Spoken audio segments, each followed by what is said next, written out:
Hello guys, this is the last part of the story जहाँ पे तन्वी की mummy Tanvi के रूम के बाहर वेट कर रही थी ये देखने के लिए कि तन्वी आधी रात को कहाँ गायब हो जाती थी। तो होता ये है कि जब तन्वी की मम्मी तन्वी के रूम के बाहर वेट कर रही होती है, उन्हें फिर से वही आवाज़ सुनाई देती है, जैसे कि कोई दीवार पे ज़ोर-ज़ोर से किसी चीज़ से पीट रहा हो।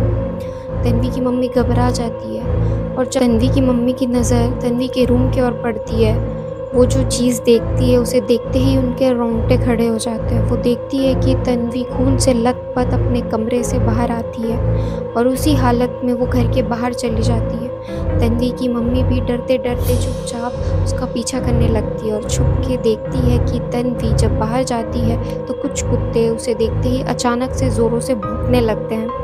तभी तन्वी उनमें से एक कुत्ता पकड़ती है और अपने बैकयार्ड की ओर चल देती है, जहाँ पर उसने वो पौधा लगाया हुआ था।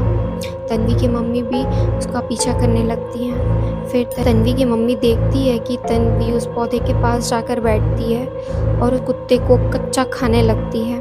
तन्वी की मम्मी तो घबरा जाती है और फिर तन्वी की मम्मी भागते हुए तन्वी के पास जाती है उसे रोकने के लिए। तन्वी की मम्मी तन्वी से पूछती है, तुम क्या कर रही हो? तन्वी उनकी ओर मुड़ती है और कहती है कि इस पौधे को भी भूख लगती है।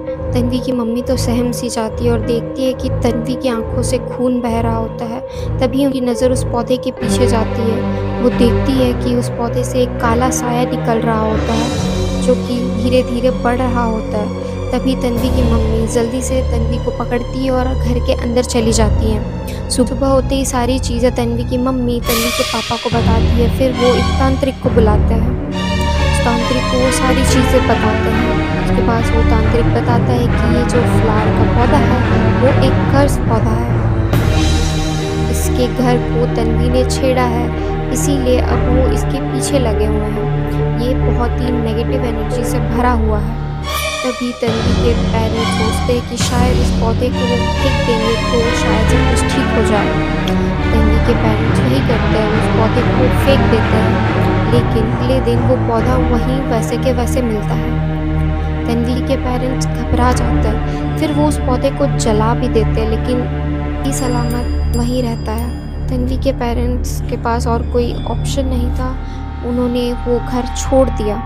उसके बाद तन्वी के साथ भी सब कुछ नॉर्मल होने लग गया।